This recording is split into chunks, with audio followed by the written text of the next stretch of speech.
Secara khusus di hari ini kita akan berbicara mengenai struktur khotbah Kristennya. Ya.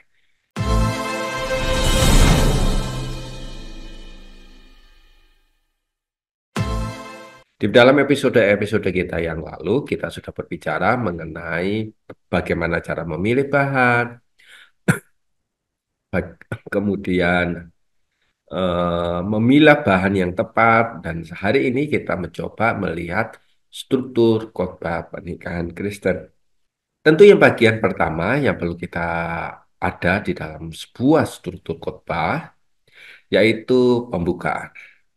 Tentu ini akan berbicara mengenai ucapan, misalnya kita memberi salam, memberi ucapan kepada orang-orang yang hadir di pernikahan tersebut. Sebagai simbol kita menghormati mereka. Di bagian yang kedua tentu kita berdoa sebagai pembukaan tersebut meminta kepada Tuhan untuk bersyukur kepada Dia untuk berlangsungnya ikatan pernikahan ini. Dengan memohon kehadiran Tuhan di tengah-tengah kehidupan rumah tangga dan juga acara yang sedang berlangsung. Bapak, Ibu, Saudara-saudari, kemudian kita memberikan pengantar tentang secara khusus tentang bagaimana pernikahan Kristen secara umum. Secara institusi, bahwa pernikahan Kristen merupakan inisiatif dan institusi dari Allah. Mengingat di dalam Kejadian 2 ayat ke-24 itu teologianya yang perlu kita sampaikan untuk menghantarkan pembacaan kita di dalam teks khotbah kita. Tentu yang bagian selanjutnya kita mulai melakukan pembacaan Alkitab. Cari ayat-ayat yang begitu sangat relevan, misalnya di dalam Efesus 5 ayat ke-22 tentang hubungan suami istri, 1 Korintus 13 ayat ke-4 sampai ke ke-7 bagaimana tentang kasih yang ada. Misalnya juga di dalam kitab Kolose 3 ayat ke-14 pembacaan ayat. Kemudian kita masuk di dalam sebuah kerangka khotbahnya. Tentu di dalam kerangka khotbah ada poin yang pertama adalah poin pembukaan. Poin pembukaan ini akan membahas tentang masa lalu, masa teks yang ada, dan permasalahan yang dilakukan. Permasalahan ini bisa kita lakukan secara induktif atau deduktif. Tergantung dari bagaimana Anda menggunakan ayat tersebut di dalamnya. Tetapi munculkan bagian pertama pada bagian pendahuluan adalah permasalahan yang ada. Permasalahan ini yang akan menghantarkan kepada kita tentang masalah pokok-pokok poin yang harus diingat sebagai bimbingan, sebagai nasihat, sebagai arahan di dalam mereka menjalani kehidupan rumah tangga. Misalnya kita ambil di dalam teks Efesus 5, 1 Korintus, dan Kolose 3 ayat 14. Maka permasalahan yang muncul adalah permasalahan tentang kehidupan kasih. Bagaimana kasih itu digunakan oleh masyarakat masa lalu di dalam kehidupan mereka berumah tangga. Kenapa Paulus menggunakan teks kasih itu, memunculkan teks kasih, tema kasih itu di dalam teks mereka. Dan ternyata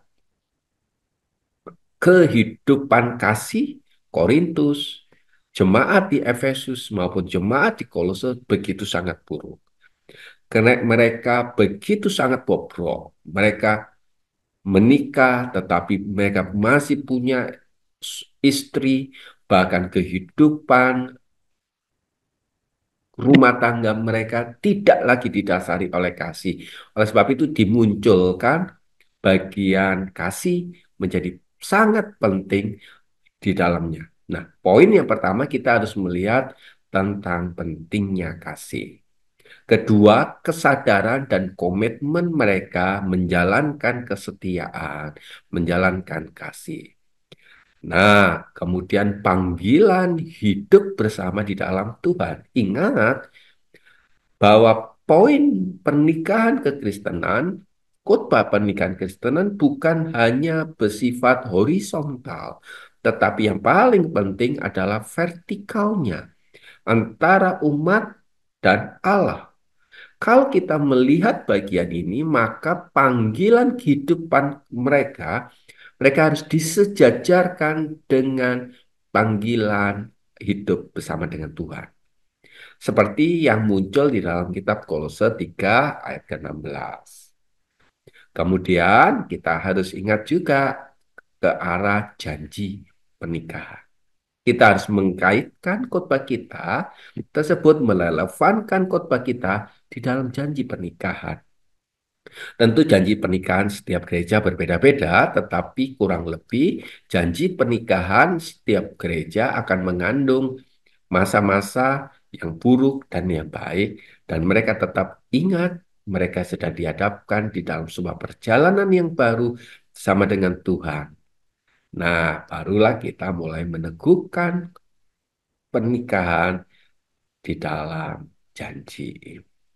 Nah, Bapak Ibu Saudara-saudari, contoh yang sudah yang Bapak Ibu lihat, bisa Bapak Ibu rekan-rekan hamba Tuhan juga download supaya bisa melihat bagaimana melihat sebuah struktur khotbah di dalam pernikahan. Nah, kiranya contoh khotbah struktur contoh ini hanya sebagian kecil, dan Bapak Ibu bisa melihatnya di dalam video kita di dalam tema yang lain yang saya beri judul struktur khotbah. Merupakan bagian pertama dari sesi-sesi kita di dalam pelajaran menggali khotbah.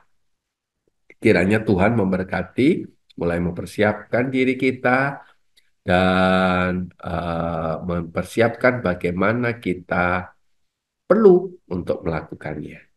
Dan kita akan masuk di dalam episode-episode yang akan datang. Hal-hal apa saja yang perlu kita hindari, hal-hal apa saja yang perlu kita cermati di dalam kita berkhotbah pernikahan Kristen. Kiranya Tuhan memberkati kita semua.